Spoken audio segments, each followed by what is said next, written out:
Do you remember the time your eyes hovered a second too long over the spot I just touched? Or do you recall the moment your lips formed the words of what I can only assume said too much? Not a single muscle moves when I blink, so I ask, is this okay? My knuckles glide towards your entrance and bask, caressing your walls, wondering if I should have kept the rush at bay. Concerned, I bite my tongue and beg you to blurt out what my mind can already smell. Just take it slow, is what I hear, but the letters across your forehead spell out a different story. Would you have said something else if I had added, I won't be upset after the swell? Or no matter, had I mistaken your mischief for glory? How do I tell her? Ask me to stop in a world where women are taught that no one listens to what they have to say.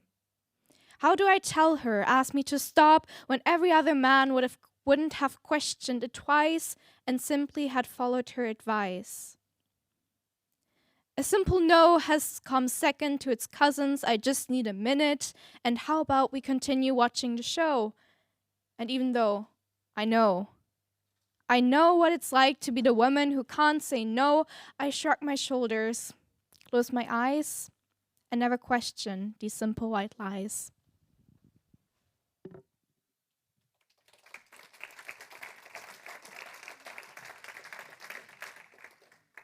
Thank you, Pia. Ask me to stop. When do you ask to stop? When do you say no? When do you say yes? Do you need to say yes? Do you need to hear no? Do you need to hear yes? My name is Constance. Hi. My name is Constance and I am the moderator for today's event. So welcome to our event, Sexual Assault and Harassment Prevention and Support at and in Maastricht. The poem Pia just recited was a piece from an exhibition called The Art of Consent. Today we're going to talk about sexual violence. We will talk about sexual harassment and sexual assault, both describing situations in which consent is not given, in which a person's boundaries are not respected, and in which a person's boundaries are violated. And we will talk about the topic of sexual violence in a higher education setting, because research has shown that students are at high risk for experiencing sexual violence. We have interesting speakers with us today who will tackle this topic from different perspectives. You will probably have questions after the many presentations we have. There will be room for questions to all speakers after the presentation, so we will have a special Q&A session. You can ask the questions in the room, and for those of us joining us online, you can send your questions to diversity@maastrichtuniversity.nl. My colleague Ophelie will look at the questions there. Now I would like to give the word to our Rector Magnificus and since 3 days president of this university, Rianne Letschert.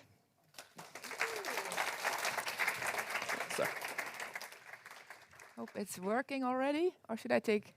Can you hear me? Yes, wonderful. Good afternoon, everyone, and welcome to this, I think, very important conference that we are having today.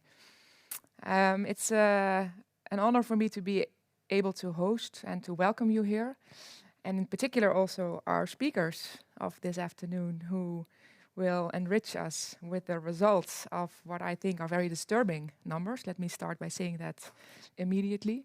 So I will not give you an introduction on the reason why we are here, because that will be done by the director of Amnesty.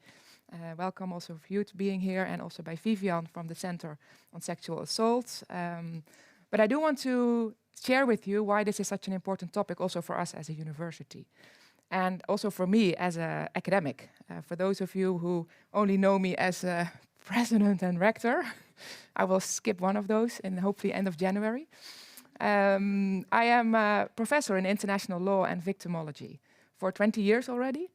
And I've been leading a research institute called Intervict in Tilburg, which focused only on victims of crime. and also victims of sexual violence. So for 10 to 15 years, that was my work. So I was only conducting and trying to get research funds to do research on these topics and to also teach students in a victimology master about these topics. So I know quite a lot about it. And I remember very well when Constance was recruited for this beautiful position of diversity officer, that we started this discussion on what can we do as a university on this important topic, whereby we would like to focus on prevention, because that's, of course, I think one of the most important things we need to focus on, because every number that I see in the reports is one number too many.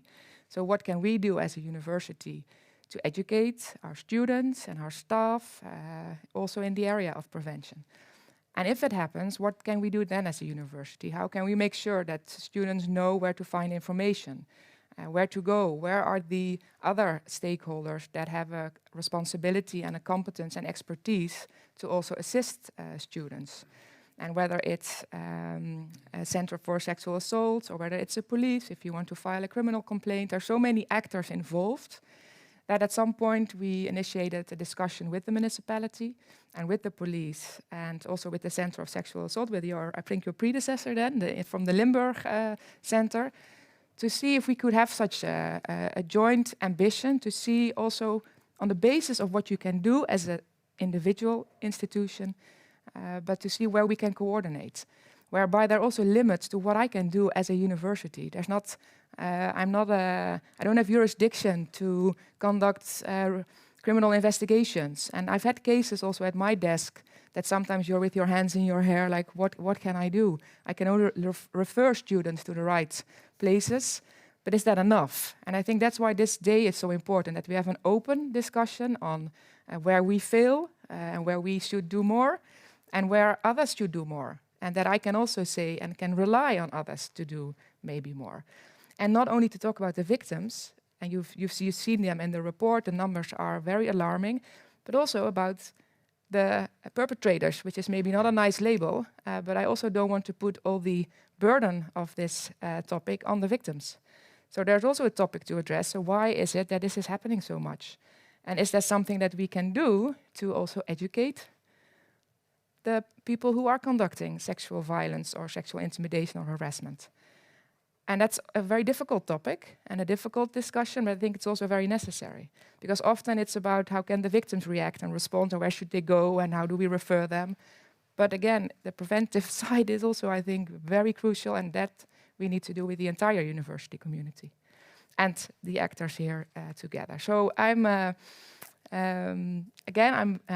concerned about the numbers that Amnesty has shown and also our own research that Alice will later on present. We already started that research before Amnesty also got more and more involved with this topic in the student community. But you will see there are similarities in the results, so there's even more reason why we have this meeting here today. And I look forward to coming also to concrete actions. We'll sign the manifesto, but it should not stay with the manifesto. I sign these a lot. That doesn't change a lot if you only sign. So we need to work on a concrete action for the future. So thank you so much for everyone that is here and in the live stream for having commitment and attention to this very important topic. And I'll be back later in the panel discussion. So officially welcome to this event.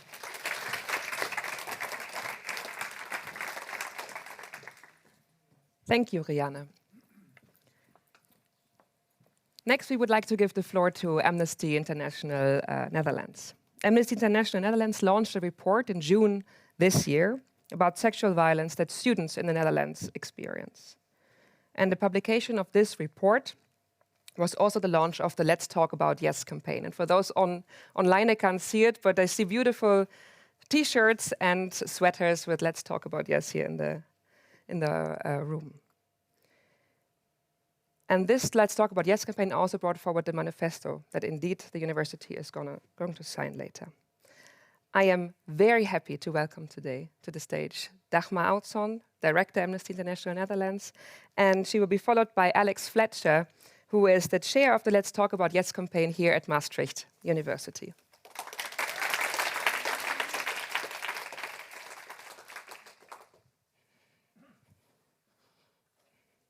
In case you didn't recognize me, I put on the same jacket, I realize now. so, hello everyone. I'm very pleased to be here on this very special occasion. Maastricht University has taken a very important step today, an important step in combating sexual violence. Amnesty International appreciated very much that by hosting this Congress and signing our manifesto, Maastricht University is showing all of us how it's taken its responsibility for the safety of its students, employees, and its entire university community. Let me explain to you why this is so important to us. A year and a half ago, at Amnesty, we decided to campaign against rape in the Netherlands.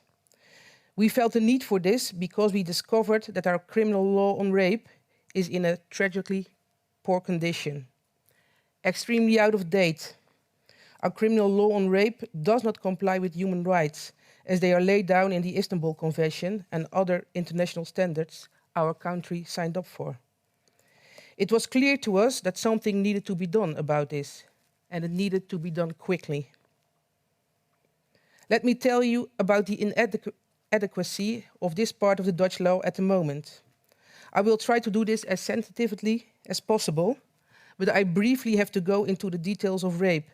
So please feel free to zone out, or if you're watching from home, get a cup of tea. Our criminal law on rape is wildly inadequate, you see. According to Dutch law, you are only raped if force can be proven. This definition fits the image of a rapist being an unfamiliar, scary man who drags his victim into the bushes. But that doesn't reflect reality. In the real-world situation, force or violence is not always used.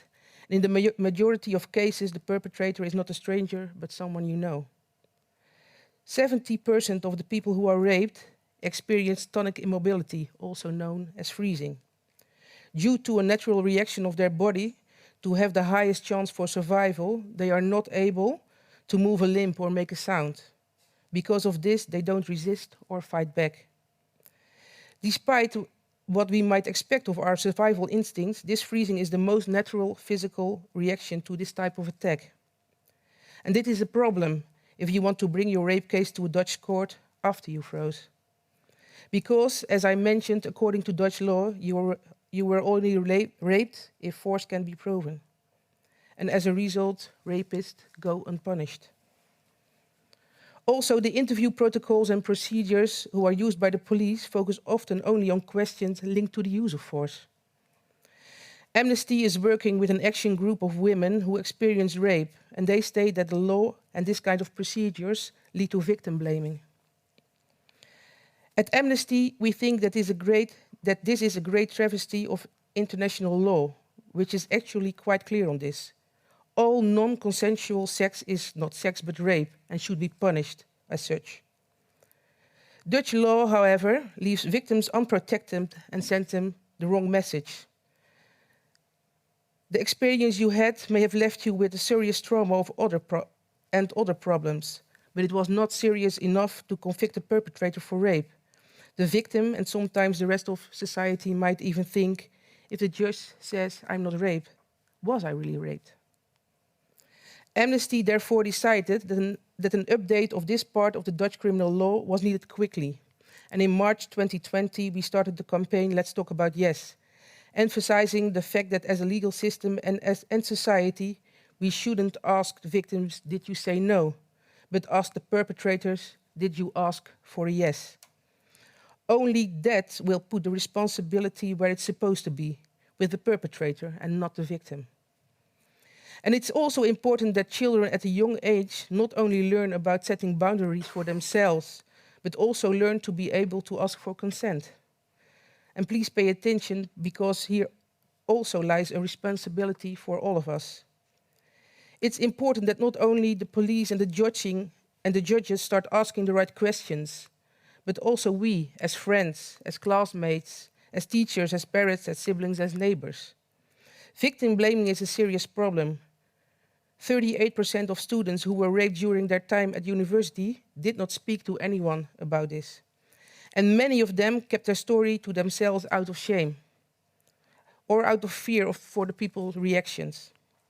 That means that there are 16,000 students in the Netherlands that carry the secret with them, and some of them are undoubtedly part of this community. We, together, have the responsibility to make sure that each and every one of them feel that they have nothing to be ashamed about or feel guilty for. The only person who carries any responsibility for what has happened to you is the perpetrator. So what can we as bystanders do? I know from my own experience that it's not easy to find the right words when someone tells you about their experience with rape and sexual violence. But it's so important to learn how to respond to them in a sensitive way.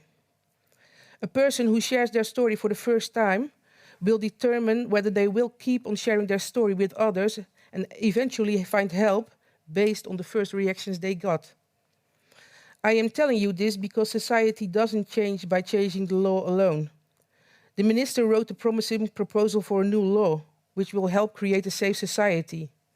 It can help create a culture of consent, in which the norm is that sex is based on mutual, voluntary, ongoing, enthusiastic, and freely given consent. But also law cannot do this on its own. All members of society need to become part of this culture and need to be convinced of its norms. Not only the law, but the beliefs, convictions, and behavior of all of us need to change. And this is where educational institutions like Maastricht University have a very important role to play, empowering their communities. We are grateful that Maastricht University is taking big steps, doing research, shifting resources, changing policies, and paving the way for other institutions across the country. And we hope that eventually all higher education institutions in the Netherlands will follow, because sexual violence is a huge problem amongst students. Amnesty International asked INO Research to conduct research amongst Dutch students. It turned out that 11% of female students in the Netherlands experience rape during their time at university, and 1% of the male students. 67% of them suffer from psychological, sexual, and physical or social problems as a result. And these are shocking numbers. And perhaps even more shocking is that most students who have experienced rape do not know where to go and find information, where to find help, and where to file a report within their higher education institution. Most students do not turn to their university for help, even when the sexual violence they experience has a direct impact on their academic performance. As this research shows, universities need to do better to protect their university communities against sexual violence. Not only by providing better information and support, but also by establishing a culture of consent. Changing a culture is hard. There are a lot of misconceptions about sexual violence, and they need to be tackled one by one. For example, according to our research, 68% of the male students believe their sexual partner should say no if they don't want to have sex. As I've made clear before, this is exactly what needs to be changed. It should become apparent for everyone that only yes means yes. Without a heartfelt yes from both parties, sex shouldn't take place, ever. This should be crystal clear to everyone. Student life is and should be a key moment in the development of a young person. And it's in time for exploring and growth, also sexually. Our university communities should provide a safe environment. And today, Maastricht University is taking in an important first step, and many steps need to be taken. And this might be a daunting prospect, but fear not. You need not, and you can't do this alone. And today, there are many people and organizations present who are here that can help you with this. Use them, because only together we can combat these awful crimes that scar our young people's lives forever. And this afternoon, we will dive into the nitty-gritty of good policy making on an institutional level. But before we move on, I want to express what a milestone this is, what is happening today. I am fully aware that today we stand on the shoulders of hundreds of thousands of activists globally. They were brave enough to stand up against systems of gendered and sexual violence, and it's an honor to amplify their voices. I, too, have felt the need to stand up against injustice ever since I was young, so I feel connected with all of them. I feel connected to the Me Too movement, to the Chilean women who collectively took the streets to protest against sexual violence last year. I feel connected to those burning candles for the murdered Sarah Everhart in London a few months ago. And of course, to the hundreds of activists who are part of the Let's Talk About Yes campaign, who during the past year and a half have tirelessly campaigned, not complained, I'm sorry. It's only a small difference. All across the Netherlands. And maybe I also feel the need to fight for this cause for someone very, very close to me who is a survivor, but to this day is still suffering from what was done to her many, many years ago.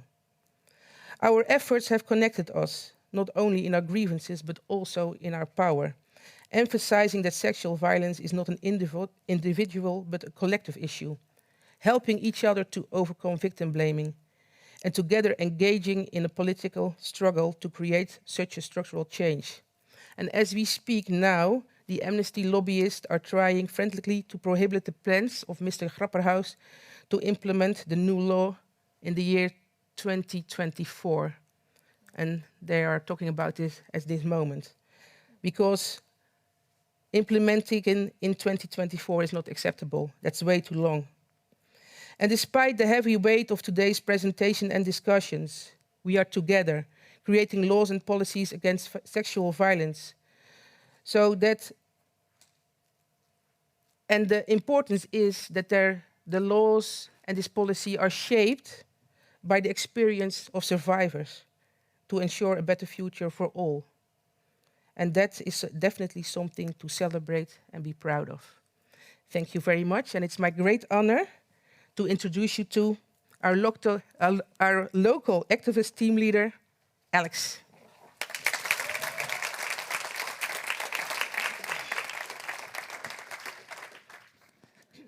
Does it work? Can you hear me? Yeah. Thank you, Dagmar.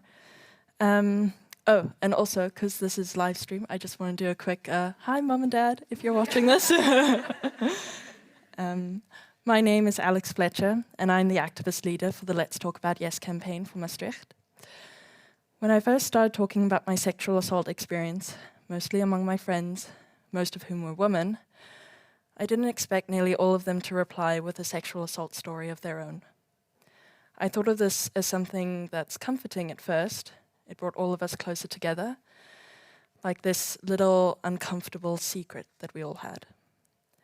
Then, when we started talking to more people, not just our friends, the topic of conversation would come up in class, or at parties, or with kind, random strangers on the street.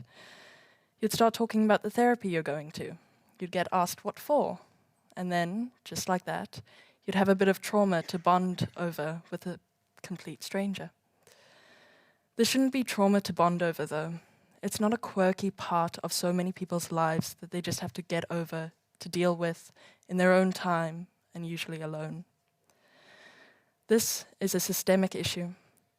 The fact that 11% of female students and 1% of male students in the Netherlands experience rape during their time at university, and 67% of them suffer from psychological, sexual, physical, and social problems as a result. Survivors, some then diagnosed with PTSD, often accompanied by depression and anxiety, still have aspirations to finish their degree, to have fun in uni, and to find out what they want to do and what they want to be in life. Institutions of higher education, like Maastricht University, need to make all of those goals attainable. They need to make an effort in stopping sexual assault from being an almost inevitable part of university. That's why I decided to take on this role in the Let's Talk About Yes campaign, alongside my absolutely incredible teammates who you will meet in the second half of this conference. Across the Netherlands, we are working to get higher education institutions to sign the manifesto that we wrote that outlines steps towards prevention of sexual violence better support of students like myself, and better reporting structures. I will be back on the stage in a little while to introduce the 6 points of the manifesto in more detail. Thank you.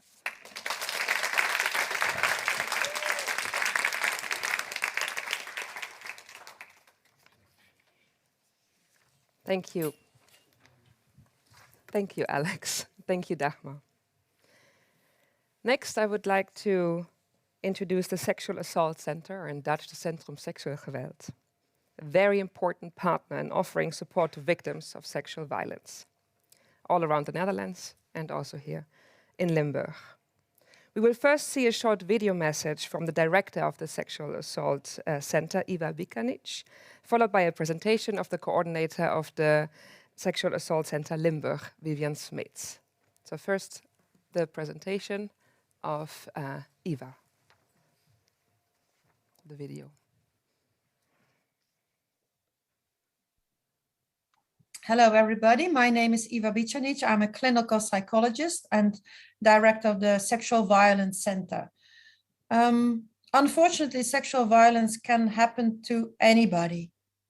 Everyone can be victimized. And even though there are many people in the Netherlands who have been abused and who are suffering from the consequences, they don't talk about it and they keep it silent. And the topic of sexual abuse is very delicate and sensitive.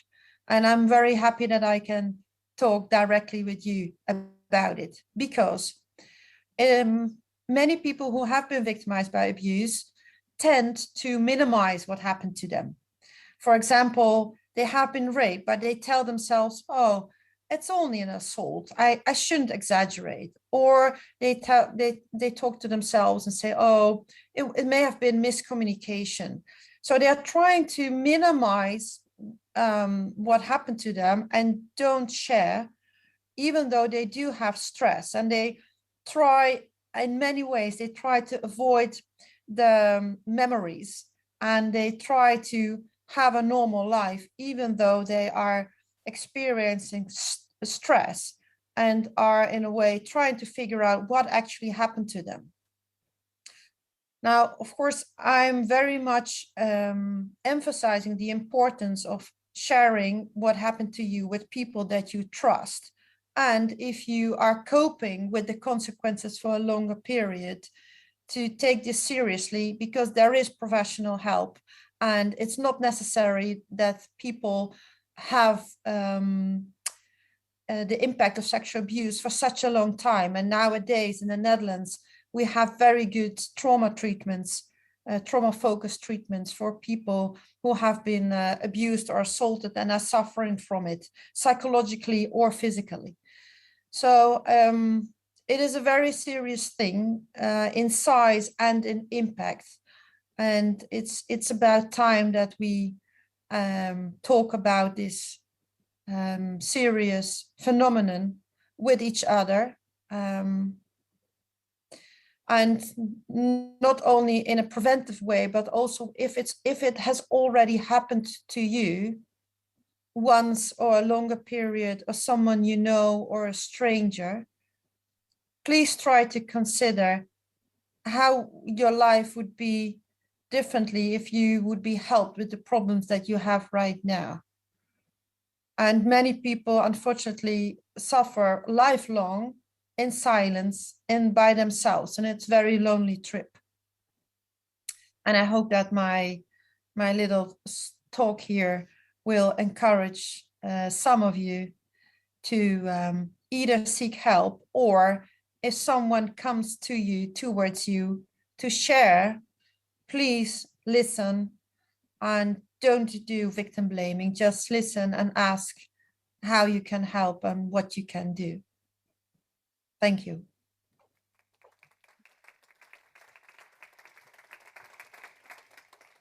Thank you, Iva.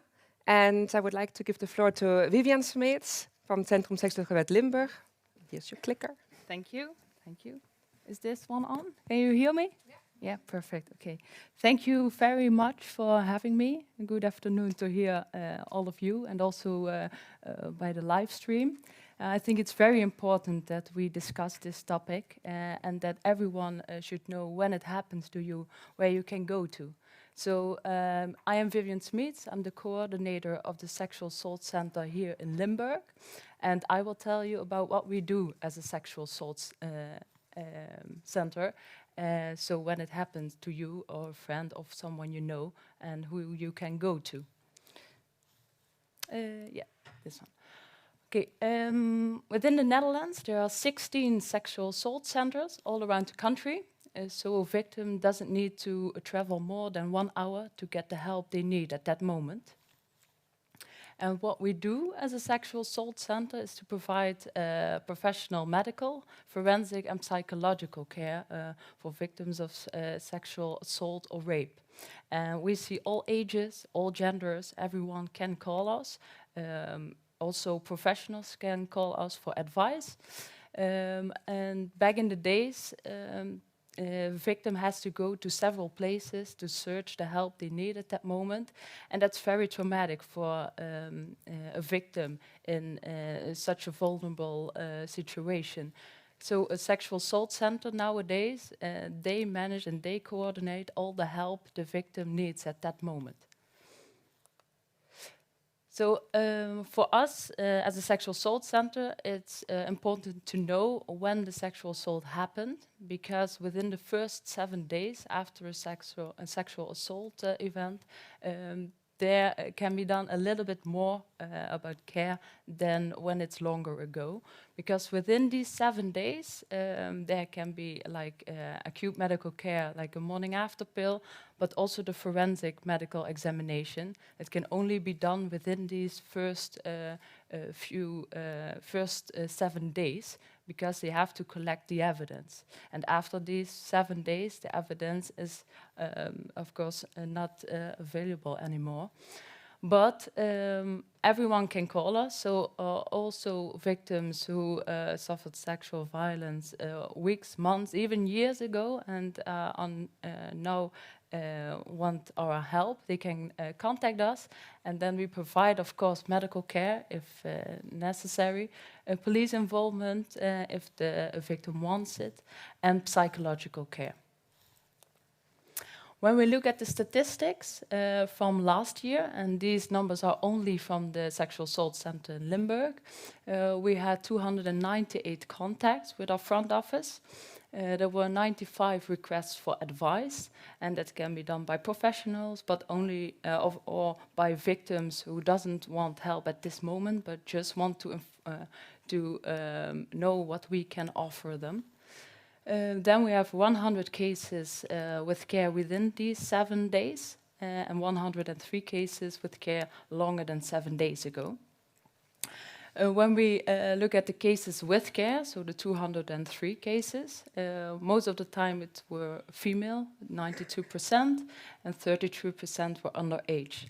Because the request for advice can also be done anonymous, and then we don't have the results if it's what gender or age. So yeah, these are also disturbing results, and we see also in this year that it's only increasing the numbers. The Sexual Assault Center Limburg is not a physical building where you can go to. Most people think it is, but it isn't. It is a collaboration of several organizations, and these organizations are involved. Like the province of Limburg, they support us financially. The Maastricht UMC Plus, they provide acute medical care in their hospital. The police, of course, XONA provides front office and the psychological care, and the GGDs, also the public health organizations, they provide the forensic doctors and also the medical care for victims longer than 7 days ago, and the STD clinic, the sexual transmitted disease clinic. So yeah, we are available 24/7. You can contact us anytime, any moment on this telephone number. Also, it can be done anonymous. And we have a chat at our website. So there we try to lower the threshold to get in contact with us. We ask also the victims if they want police involvement. If a victim doesn't want police involvement, that's fine by us. And we provide all the other care, like the medical care and psychological care. But if a victim wants the involvement of the police or is not sure about it, then we provide an informative conversation with 2 police officers, and they will explain the possibilities. And then a victim can determine if he or she wants the involvement or not, and it's up to the victim's choice at that moment. Then about the medical care, we provide it in the hospital or at the GGD, the public health organization. And when it's in the hospital, within these 7 days, there's a CSG nurse, a forensic nurse, and this person is always with the victim to support them, to be there. So trying to get a little bit comfortable in all the examinations, what happened at that moment, but you have one person who is always there for you all the time. We do as a medical care the treatment of injury, possible injuries, pregnancy prevention, and STD prevention and care. About the forensic medical examination, when the police is involved and they want a forensic medical examination, we make sure there's a forensic doctor, forensic investigator, also in the Maastricht UMC Plus, all together at one place. And so a victim gets all the help at that moment from all of the several organizations. And then the forensic examination is to collect the physical evidence, the DNA, for a police report. Then, of course, psychological care we provide. Every victim who comes to us gets a personal case manager. And but within the 2 to 3 days after you called us, you have the first contact with your case manager, and they will provide the watchful waiting phase, we call it. It's about 4 to 6 weeks, and we provide mostly psychoeducation and monitoring the psychological complaints.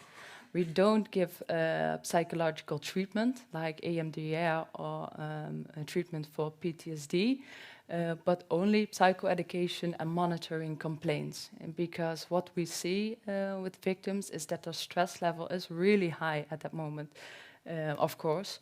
And we try to do with the psychoeducation to explain how the body can work at such stress level, and to try to get the guilt and the shame they experience at that moment to decrease, and monitoring the psychological complaints, so we can determine after these 6 weeks, it depends on the situation, of course, if the victim has enough tools and advice to process it with their own social network, or they want more help, like psychological treatment, and then we can refer to a GP or a mental health care organization.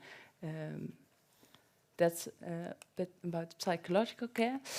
Yeah, this is in a short notice summary what we provide as Sexual Assault Center. But if you want more information or you have questions, please do and contact me, and I'm gladly to give you more information. And thank you very much for having me here. Thank you. Thank you. Thank you, Viviane, for introducing this very important resource, I think, for everyone out there.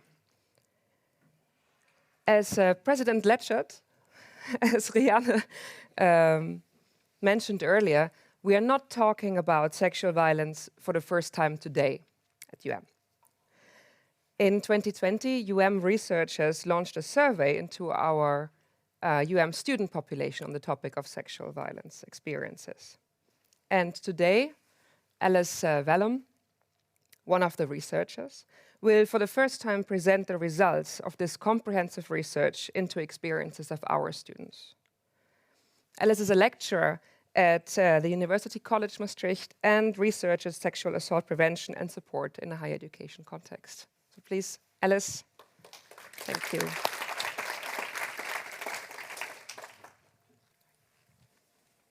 Okay, thank you, Constance.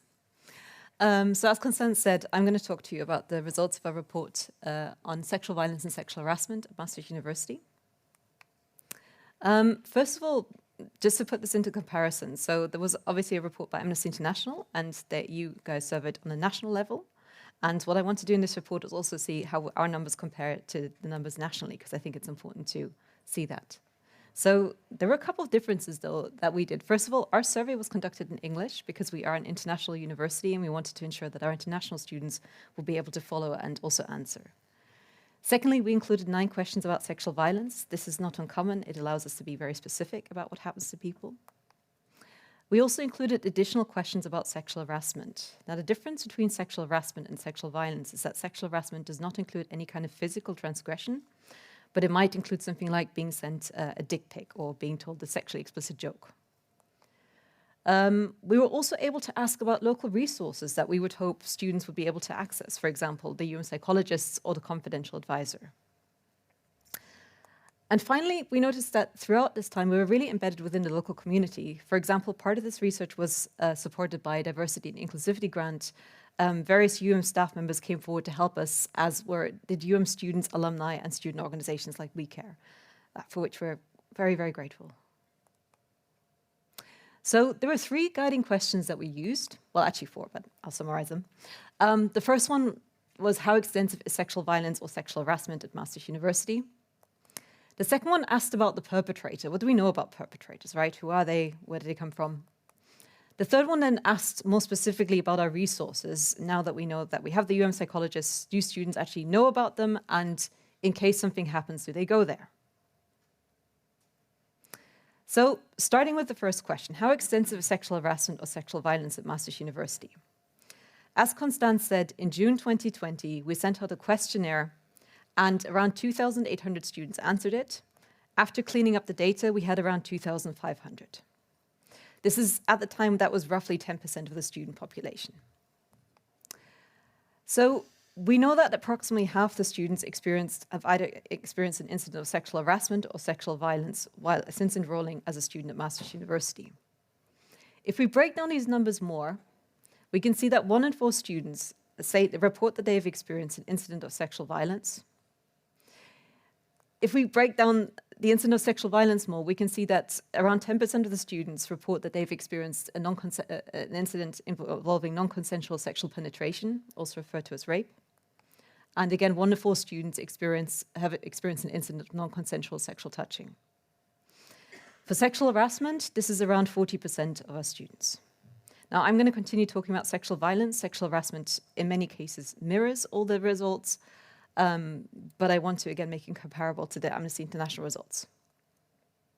So how do we compare on a national level? Well, we can see that both for non-consensual sexual penetration and non-consensual touching, we are not too far away, right? Which I think highlights sexual violence in higher education as a national problem, which is reflected at We can also see this if we look per faculty. If we look at absolute numbers per faculty, there is, of course, a difference. We have different numbers of enrollment. If we look at proportionally, we can see, again, the numbers are relatively equal across faculties. So we know that 1 in 4 students is affected by sexual violence. What do we now know about the perpetrators? Well, in terms of gender, we know that the majority of perpetrators are male. A smaller group is female, and a very small minority belongs to another gender. We also know that in around 60% of the cases, the students who experienced an incident of sexual violence reported that the perpetrator was in some way associated with Maastricht University. And indeed, in 70% of the cases, the student in question knew the perpetrator. This is perhaps made a little bit more clear by this graphic. When we asked more specific questions, the students said in 40% of the cases, 40% of the students who experienced an incident of sexual violence said that this person was an acquaintance. In around 20% of the cases, it was either somebody they were romantically involved with or had been romantically involved with in the past, or a friend. And in 1% of the cases, this could be a superordinate, for example, a mentor or a coach. And in also 1% of the cases, this could be an academic associate, a course coordinator, or tutor. So now that we know that 1 in 4 students experience sexual violence and around 70% of this, sorry, I'm moving forward. What are the consequences of experiencing sexual violence? We know that roughly 70% of the students who reported experiencing an incident of sexual violence reported experiencing at least one adverse consequence. What does this mean? Well, in 70% of the cases, the students reported an adverse consequence of a personal nature. This could be going out of their way to avoid a perpetrator or feelings of shame and embarrassment. In around 30% of the cases, there were also academic consequences. Academic consequences included having difficulty focusing on their assignments, but it could also include changing faculties or considering dropping out of university. In around 6% of the cases, this was accompanied by a physical consequence. This could be either an injury, a sexually transmitted infection, or pregnancy. So now that we know that 1 in 4 students experience sexual violence, and we know that around 70% of those students who experience sexual violence report that they experience some adverse consequence, what do we know? Where do students go to find help? Well, unfortunately, we focused very strongly on Maastricht University because we wanted to know, first of all, what is happening with our own resources. And what we notice is that when you give students a list of resources and you say, have you heard about these? Then in more than 90% of the cases, the students said, yes, they did. The story changes a bit when we ask students, do they know if they or someone else who experiences sexual violence know where to get help? In that case, more than 50% said they did not know at all. And as you can see from the graph, the information also skews very much towards the left. In fact, only 5% said that they were very or extremely knowledgeable about where to get help in case they or another person experienced sexual violence. The same could be said for knowing where to report an incident of sexual violence. Students were also very unknowledgeable about this. And knowing what would happen in case they or someone else reported an incident of sexual violence. So bearing this in mind, it's perhaps not so surprising that when we ask students, the ones who experienced an incident of sexual violence, did you go to a resource for support or reporting? Only 6% of students contacted a resource after experiencing an incident of sexual violence. We also asked about the reasons for why they did not contact a resource, and various reasons were given. Some were personal. Feelings of shame and embarrassment stopped people from coming forward. Some were a lack of trust in us as an institution. They weren't quite sure if things were going to be kept confidential. They weren't sure what was going to happen once they made a report. Similar lack of information about where to go to or who to approach. That seemed to be also an issue. So again, how do we compare with this nationally? So these are the numbers, again, about of students who don't know where to go or where to report. And as we can see, we are very close to the national numbers. Again, highlighting that this is a problem across the Netherlands. We make various recommendations in our report, which I would encourage you to read because it goes in a lot more detail than I am able to get into. One of the ones I think we've already taken a step towards is that sexual violence really affects the whole community. And as such, we really recommend that looks not just to itself, but also to other relevant instances outside of such as Centrum Seksueel Geweld, to see how we together can help tackle this problem. We would also really like to see a pan-university working group, seeing as this is an issue across universities and also universities of applied sciences.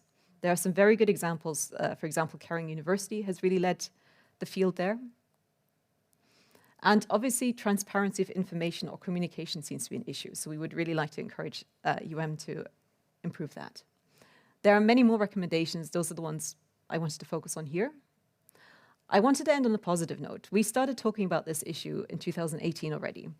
And many things that have come out of it are, for example, a sexual assault prevention training, which was now 2 weeks ago we finished the pilot. And we've seen some really good results. So I think together with this day, it shows that we are going in a good direction. And I hope that this can continue. Thank you.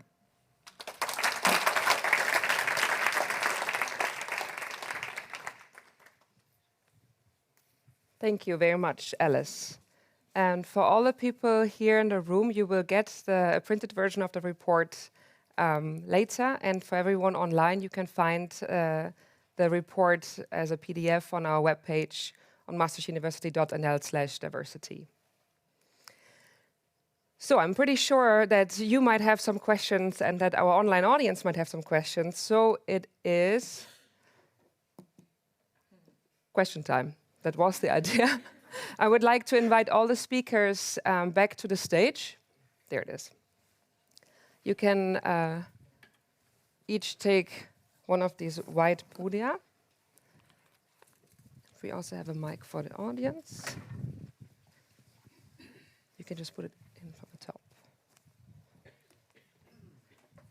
And again, for those of you who are watching us online, if you have a question, please send it to diversity@maastrichtuniversity.nl. And Ophélie, who is sitting here in the front, she will monitor the questions that come in and let us know when there are any questions.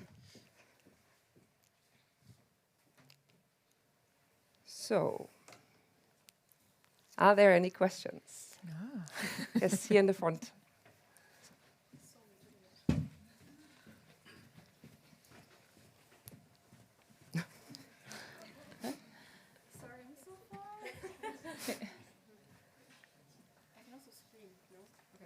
Hello. I'm Freddie. I'm president of Kaleido, which is the student organization. And I have a question for Vivian.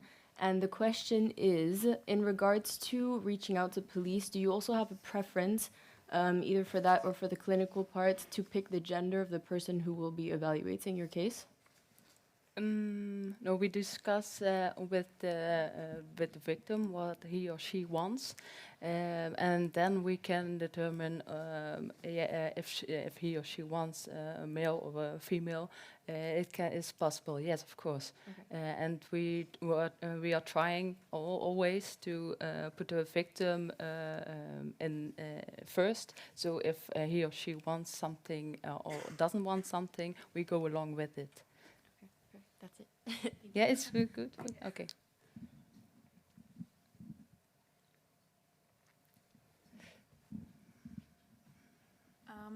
First of all, thank you for organizing this great event. And a question to the university representatives, is there already a working group in place that's going to continue the work on this topic based on the policy changes we are discussing today?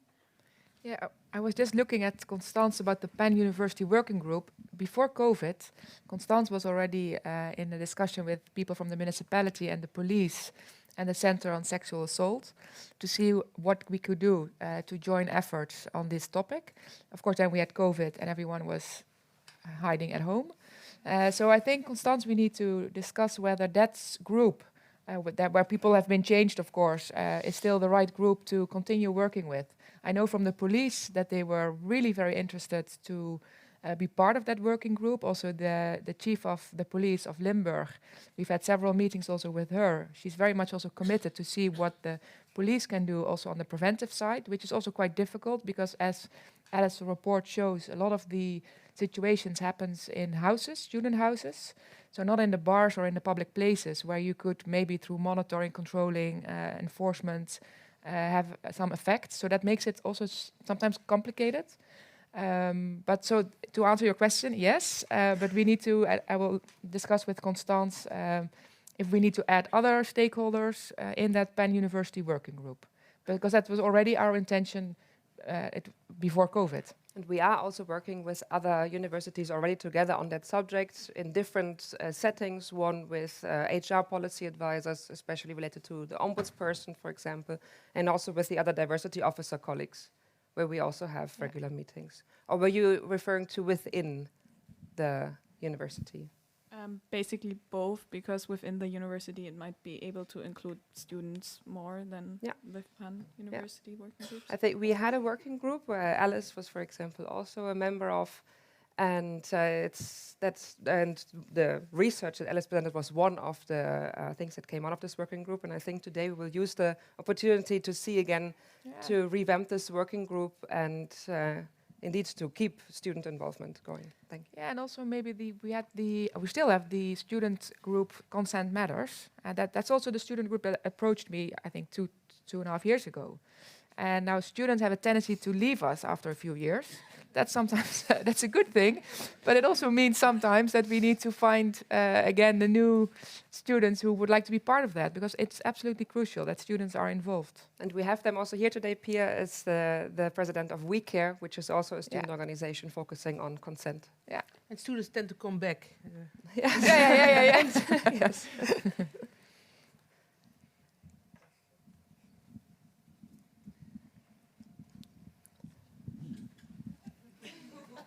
Can I do it this way? Yeah, maybe. I was wondering, I think I should ask Dagmar, are there figures available on how many cases there were that drugs or alcohol was involved in sexual harassment? Mm-hmm. Because I think it's a result sometimes, a lot of times, as of extensive use of drugs and alcohol. I think the best person to ask. Are you? Yeah, yes, we evaluate, we look at this in the report. Again, what we don't do is we don't compare it to a group who did not experience sexual violence, so we don't know if alcohol is the thing that causes it or plays a big part in it, but research really indicates so, and in the majority of the cases, alcohol was indeed involved. Mm-hmm.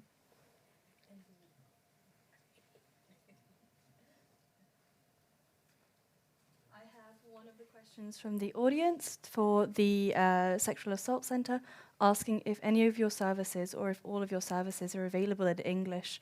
I think that's quite a big target group of our students as well. Yes, of course. It's also in English, of course. Our case managers and medical specialists are also really good in English. So there are no boundaries in any language within the English. No. Thank you. Yeah, no, I think that's a lot of information, information that a lot of our students are also interested in, and could have been indeed a barrier to accessing those services. So that's really good to know. Yes, of course.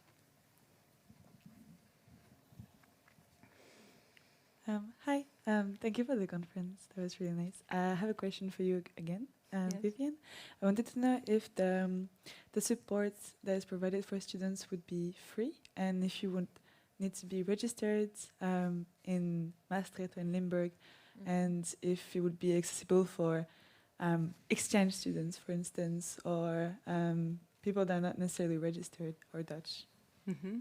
Thank you for the question, and it's indeed a good question about the costs that are involving the Sexual Assault Center. It's the same as regular medical treatment here when you go to a hospital. So we advise everyone to have an insurance, but it doesn't need to be a Dutch insurance. It can be also abroad, of course.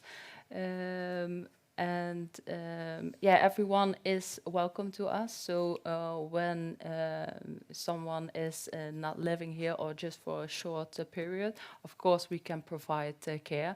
And if there is no insurance, we can see what's possible. So no one has to be as a victim re-victimized by not having an insurance or something like that. So we will always search for the possibilities, and everyone is welcome and can contact us. Yeah.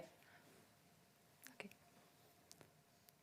In the meantime, I have another question from someone who emailed it in saying, Alice's presentation indicated the involvement of academics in 1% of the cases at UM, and this person is wondering if staff could have some sort of mandatory training for prevention of sexual assault and harassment for all present and new academics and staff at UM.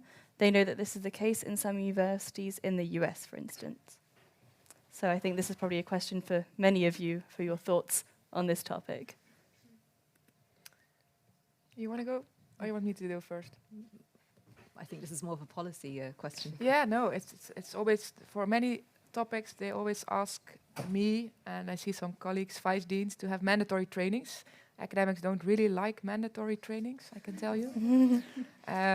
So that's a sensitive issue. We have, of course, lots of trainings relating to educational development, trainings with regard to integrity, ethics. We also have trainings for different community members, whether it's PhDs, postdocs, professors, and everything in between. But not so much on sexual behavior, treatment, prevention. I'm not sure if that would be, if you would do that for the entire population. We're talking about 5,000 staff members. If that would be the most effective way to address that, the number that we've just been seeing. I would rather have a discussion maybe with Dagmar that said we should have a culture of consent, and whether a mandatory training for staff would lead to that culture of consent. I'm not sure if that's the right way to go at this moment. I would rather start a campaign where you try to influence the dialogue and the discussion on what kind of behavior we expect from our community, staff and students, than to start at this, well, we have this day with, okay, now we're going to have mandatory training. I feel that we might also lose a lot of the aspects that we want to gain with this discussion. But that's, I think, something, a very good question to discuss with also with the audience. Like, is mandatory training the solution for students also? Because I think we should not only focus on 1% of academic staff, but on the high number of student perpetrators. So should we put everyone on mandatory trainings, or is there another way that it's still needs to be tried before we go into mandatory trainings? So I don't have all the answers. So what would you say, Dagmar? I think I'll start with a culture change. And if that's not working, then it should be mandatory, because it should. You can't wait until people see the light and think, oh, consent is important. So when in a few years coming you don't have the results you want, then it should be mandatory. And I always think you should start also with staff, and maybe you can train a part of your staff, and then you can do peer education or something like that. Because when it's all a bit free, you don't get the results that are needed, I think.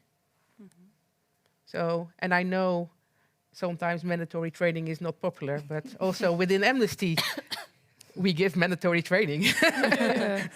And I don't have a problem with that. But there's probably a kind of community that's smaller community. So well, that's not even that, but people who would be very open towards. If you would do it voluntary, they would all attend probably. Yes, but it's also voluntary. But even when it's voluntary, also in a human rights organization, people tend to know or tend to think they know what's right. And that's not always the case. So we train on D&I, we train on integrity. We also have the training. So I think thinking is that you know what should be right is not always the case in the daily stuff we are doing. So. Yeah, and I think the mandatory training is more a short-term solution maybe for now, but we also collaborate with the GDDs, with the public health organizations, because we think also that the base for much younger people, there has to be a bit more about consent, about what's good, what's wrong, to prevent that there can be perpetrators later on. And so also in this online community, everyone is on the social media and everything. So young children are much more looking for things on the internet and the exploring on the internet. And there are very extreme things you can find about sexuality and sex. And therefore, I think it's very important to give trainings and everything much lower with ages, because we see now that we are walking behind it, but we have to go before you are a perpetrator or a victim, and also it doesn't need to go to the victim, so self-defense training and everything is on the victim, but we have to look at the perpetrators and prevent they are becoming a perpetrator. Yeah, and I think also what the lady a few questions before said with regard to the effect of alcohol and drugs, because the community that we get into the institution is often for the first time living alone without parental supervision, with maybe using too much alcohol. And what does that do with your own knowledge of how you behave when you are at some point really too drunk? And I think there also is an issue to discuss, how we can raise awareness about what the effects of alcohol are on your own perception still of what you are doing, both as perpetrator and victim. I don't think alcohol is sex should be something you talk about, and it's normal to talk about sex, but sometimes I think people forgot that it's normal. It's normal to go on the route. What's nice? What's not nice? When you're in love, it's hard to set your boundaries, because when you're in love and your boyfriend or your girlfriend wants to do something, maybe you're not ready. And also talking about that is really important, because how can you know your boundaries when you're not able to explore your sexuality? So also that should be normal. So for your development as a person, it's normal to be able to experiment, but then you also should talk about sex and learn what's nice, what's not nice, what do I like, what. Yeah, that's so. Yeah. Sorry, I would just like to say that maybe framing it in such a way where we put too much emphasis on like the accessories to like an assault or a rape, it's like someone will get raped because somebody raped them, and I think we need to talk more about that and less about like demanding that people have more self-control around alcohol and things. Even though that is very important, I don't think this is the time and place to kind of be calling people out on that behavior, just in terms of talking about sexual assault. I would personally like to go back to the training question.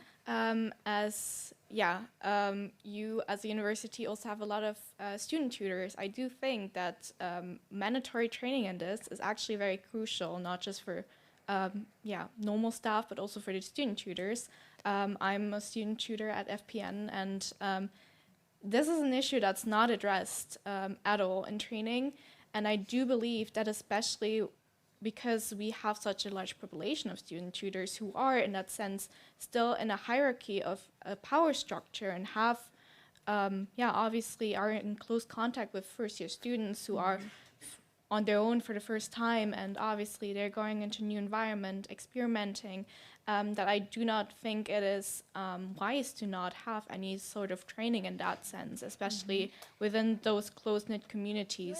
And therefore, I don't think it's wise to argue that it should be on a voluntary basis, or just leaving staff out of this conversation completely, because here's also where most students get to know each other, where also, tutors might not know certain boundaries, might not be aware of that they are in a hierarchical structure and do have certain power over their students. And in that sense also, I believe it needs to be addressed, it needs to be trained, and also be made aware of what are boundaries in that sense and what is acceptable or not. And I don't think we can just hope that at one point, people will figure it out, or just like, okay, maybe voluntarily join certain, seminars, or, approach coaches or listen to that. Because, again, as students, we don't want to do excessive training, but since we already go through tutor training, then this should be a mandatory part of it, because obviously interconnection is a huge part of this university through the PBL system. I think it would be a good idea to we're going to do that anyway, but take the report to the meeting where we meet with the Vice Deans of Education and have this discussion. Petra, she's here. I think that would be very good because we have, of course, existing training. So adding a component to that is not a completely difficult thing to do. But not only for the student tutors, I would say. That would also be discriminatory to say that that group is the group that will get that component. But we'll have that discussion at that platform. And I would that would be a good idea. I would like to still add something to what Pia just said, because it is also the two-way street, right? As a student tutor, you are also often the first line responder if a student discloses an experience to you. So that's also important to be trained in how do you respond to this, so that it's the other side of the metal for such a training. Yeah. There was a similar question through email as well, saying, what about incorporating training and awareness campaign during the introduction days for all new students as well? So yeah, I think this will be a repeated question throughout. And one point, a couple of questions that are similar that I think we can answer quite easily is asking if the report will be available online, because it isn't yet. And yeah, people asking are interested in, Alice, your questions and how you ask the survey questions. But I think it's important to clarify that that will be available online in about 20 minutes. So we appreciate your enthusiasm. You will get access to it very, very soon, those of you not here right now. And the setup of the survey is indeed in the appendix of the report. Absolutely, yes. We list the questions that we ask. Perfect, thank you.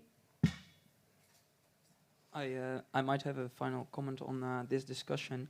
Perhaps it's an idea to make the first semester throughout every bachelor in make it mandatory literature, because the numbers are truly shocking, and in this way people, mainly first year students starting their bachelors here, they might talk about it and make it more debatable. So I think that might be a way to have a huge reach in a short amount of time. Yeah.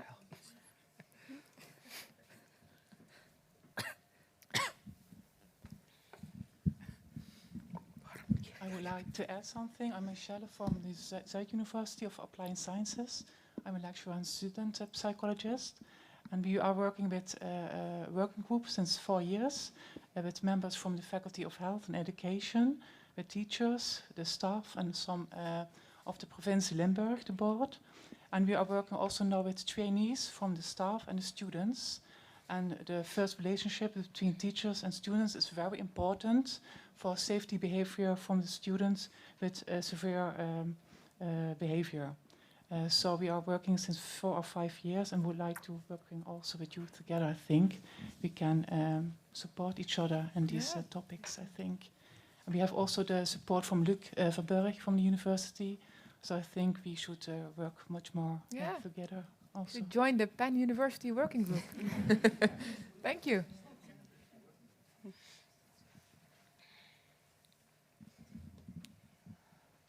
Hey, I'm Nick from ESN. Just maybe a small addition to it.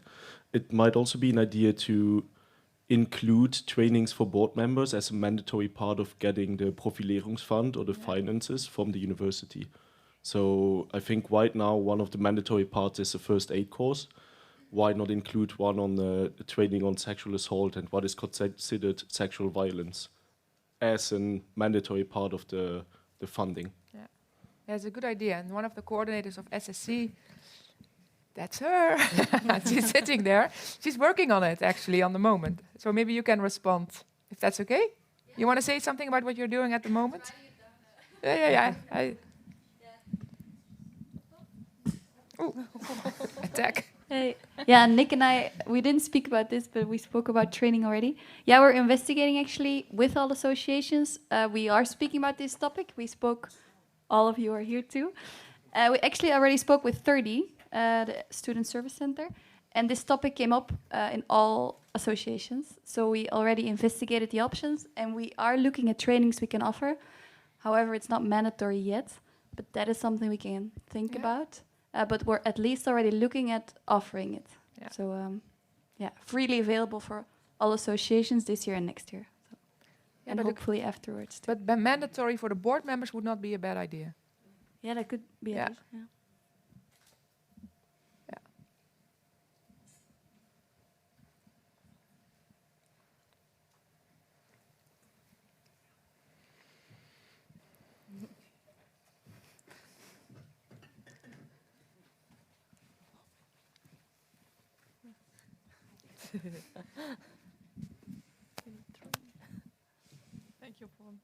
Thank you for walking. So basically, I just wanted to add something to the mandatory part, because in high school we had mandatory training on the behavior of alcohol, and that started a big discussion and conversation in our classes about what we actually experience with alcohol. And I think that might be a good starting point to get to a culture of consent, because then you have an active platform where to speak about it. Because I don't know, but I personally don't randomly talk about consent that much. It doesn't really come up in a daily conversation, and having such a training as a platform might actually be beneficial to raise awareness about that topic as well. So would be definitely in favor of that.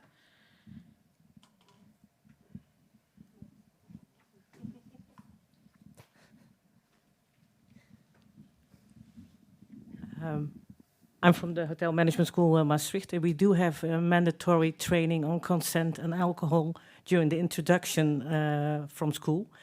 And it's done by peers, so there are no teachers involved. The peers are trained by the GGD, the health center. And we have really good experience, but it's just one step, and it needs to be done better than this. But it is a first step, and if people need information from me, they can ask me.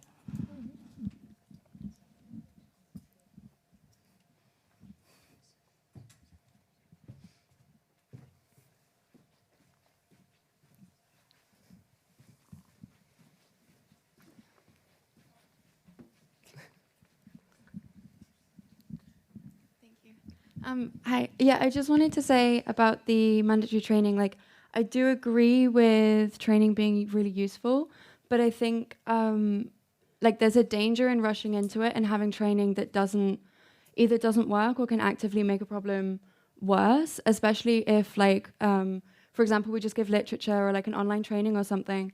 It can actually make attitudes worse in people who already have, like, problematic views. And then if you're just giving literature to students and things, then depending on who they speak to about it, they might like reinforce each other's negative viewpoints. So I think it's a really good idea to have this training, but also to have patience in like doing the research and finding training that actively makes a difference in like the student tutors, the students, and staff members and whatnot. So yeah, I really understand people wanting to see change and wanting to see these things implemented, and I totally agree. I just think we also need to make sure that we do it like the right way, essentially. Thanks. If I can just add to that, what is quite nice is that we're getting into this topic a couple of years after international universities in other places of the world. So in some ways we can look to them and see what has worked and what has not worked. For example, every time I hear the idea of a consent, a platform of consent, I think, yes, that sounds good.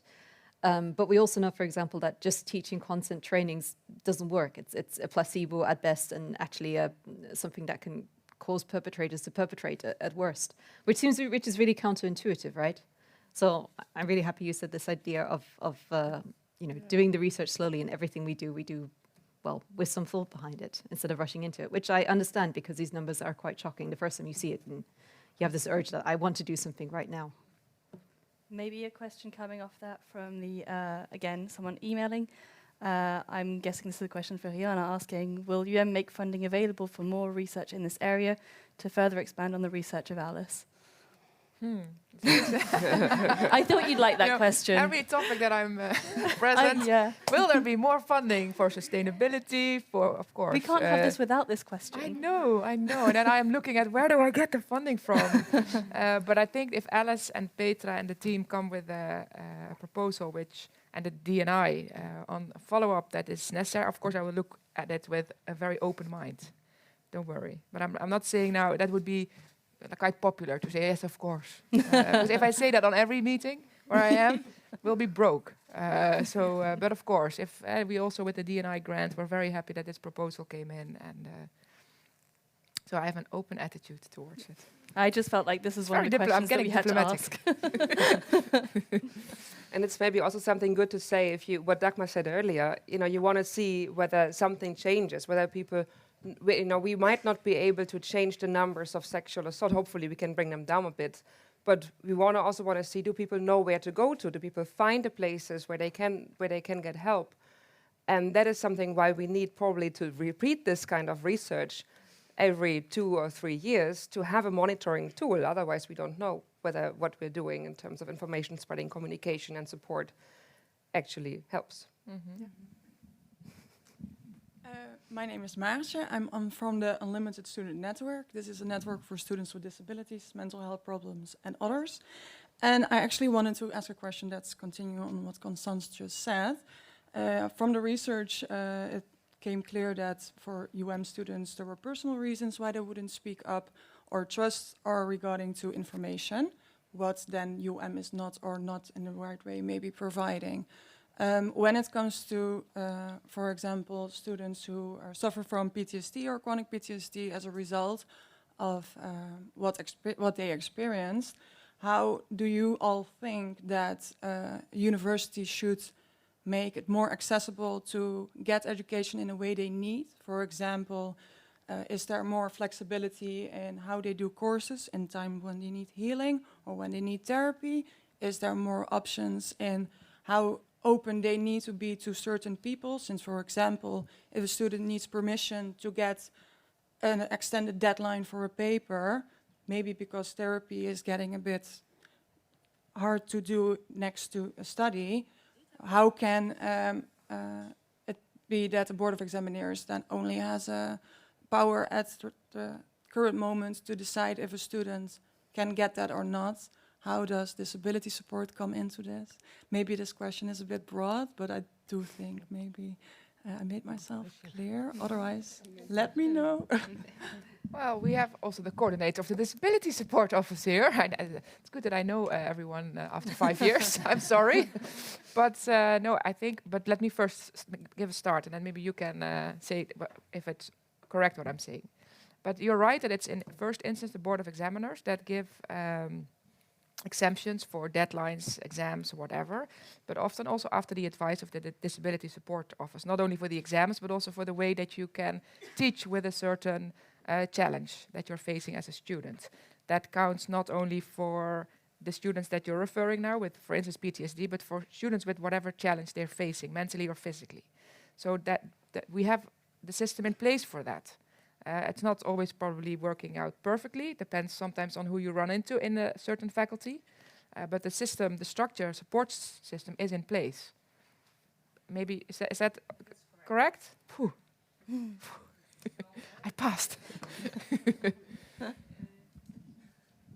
Yeah, we treat every student on in the same way. So yeah, for sure, it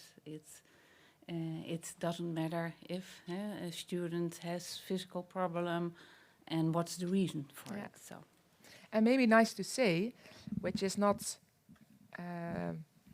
we haven't achieved it yet, because we're going to discuss this in the University Council Research and Education Committee next week. So I'm going to lobby now, Jenny. The chair of that committee is also here. Because we have a proposal from the study advisors who have joined a network and who would really like to invest in the further developments of the study advisor for the future. Because also the study advisors that you engage with as students get more and more complex questions and are asked for different kind of support than maybe 10 years ago. So they have now developed a proposal where we can invest in their professional development, in how to create a better support network from within the faculties, because that's often the first entrance. It's not the UM psychologists. We only have a few, and we cannot keep adding new UM psychologists. And even though I love what the work that they're doing, but it's impossible. So we need also the first line, which is the study advisor, and they themselves came with this proposal that they see the complexity of the questions of the students. So that will be a discussion next week to see if, for instance, if then a student comes with a sexual violence trauma to a study advisor, that's also quite difficult for a study advisor. So what do I do then? Where do I refer to? So that group themselves now came with a proposal to further invest in their development in order to address many of these topics, not only sexual violence. So I hope we can start that whole trajectory as of January. I have to be... Oh, there's one last question. It's not so much. My name is Huub Kerstens, senior from the policymaker from the municipality of Maastricht on public health, and this is very interesting. I saw the report, and the numbers are shocking, but they're not surprising. You see that everywhere, and the world is bigger than the university. So we have a working group in this city where we are with many partners working on different levels to change attitudes, to give trainings to people in bars, for example. Because students, they are not limited to the university. They're also outside in the city, and things happen there as well. Yeah. Diversity is part of this working group, and so it's a big plea to that people will continue to work together inside and outside the university, yeah. Because the world is bigger and it happens everywhere, and it's a subject that we have to address, and it's part of it is training of people, and the other part is changing mentality of people, yeah. So that it gets in their system that some things are not permitted, that you don't do that. Yeah, no. That's it. I'm sorry, I really have to be strict. We're already 5 minutes over. I hope that's okay. Thank you, Huub. And that's, I think, a nice word in the end to say that this is something we all have to work on together as a community. It's not just a university Maastricht matter. Thank you very much to our speakers. You can sit back down if you want. And Alex, you can stay, please.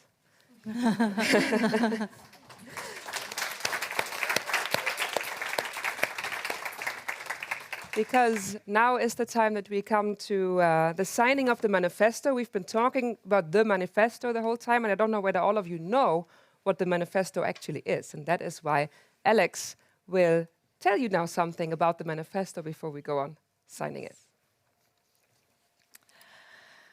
So yeah, I'm just gonna jump right in. So we basically want to see that our higher education institution is committed to countering sexual violence. And we want everyone in our educational community to feel responsible for building and promoting a culture in which sex is based on equality and consent. As an institution, we want to ensure that each student has access to and is strongly encouraged to participate in an appropriate evidence-based introductory workshop, such as bystander training, and has access to additional evidence-based gender transformative workshops that have been demonstrated to reduce sexual violence.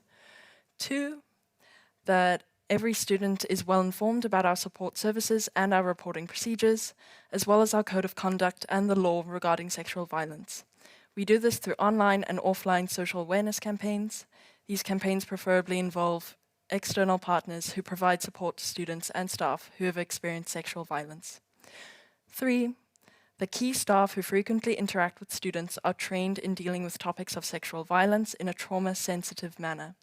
We also train staff in dealing with disclosures and the effective referral of students and colleagues who have experienced sexual violence.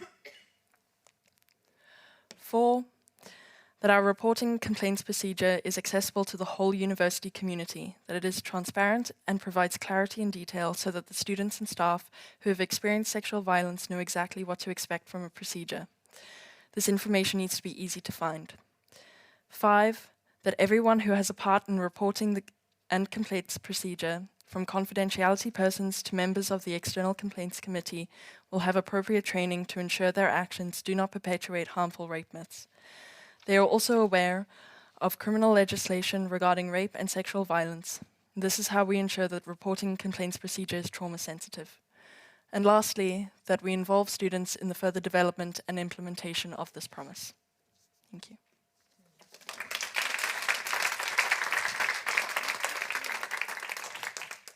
Thank you, Alex. And I think now we can go to the official part of signing.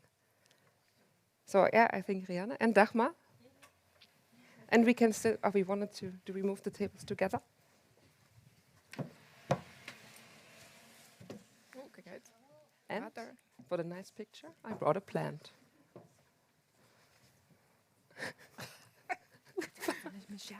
Because it's easier to sign with a nice plant. It is.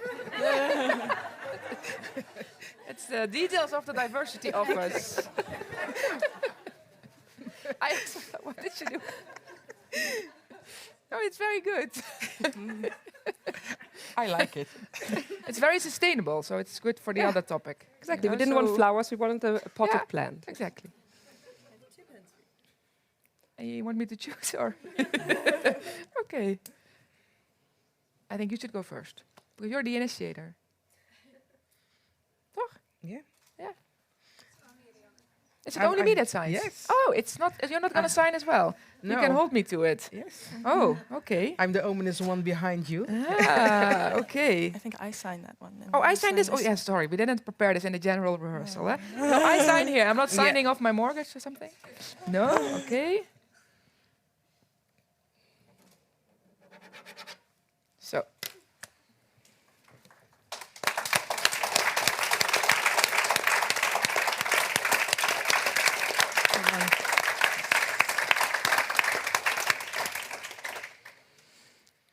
And we can sit again, I think. Yeah. Are you? Maybe we can also take. Do we have good pictures?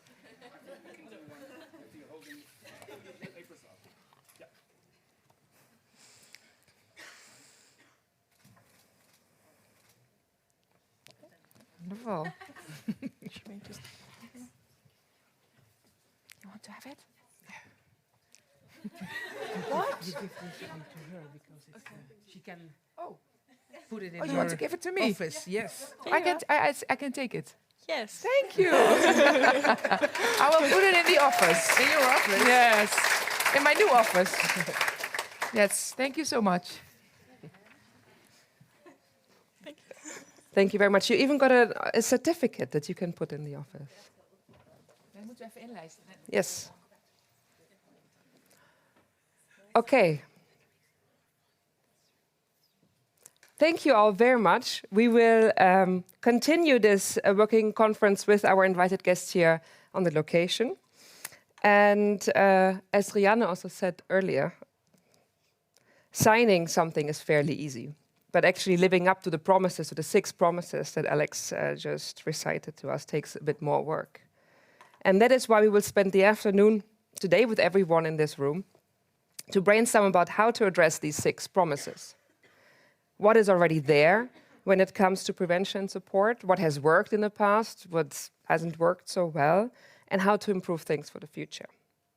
And we're very happy that we can address these questions with the relevant people from within our university, with colleagues from other higher education institutions, and from societal partners from the region.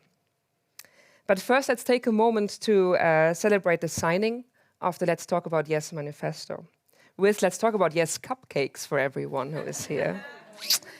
And next to the cupcakes, there's also more artwork from the Art of Consent exhibition that you can look at. You will also find more information on our local partners on an information table in the next room. And again, hopefully by now it's 20 minutes later. I hope that you can now download the report. For those of us joining us from online, you can download the report from the website, which is maastrichtuniversity.nl/diversity. Thank you, everyone, for being here, for talking so freely about this difficult subject, for wanting to make a change. And we are continuing the conversation today and tomorrow and for the years to come. And thank you also, everyone, for joining us online. And I wish you all still a wonderful day. Thank you.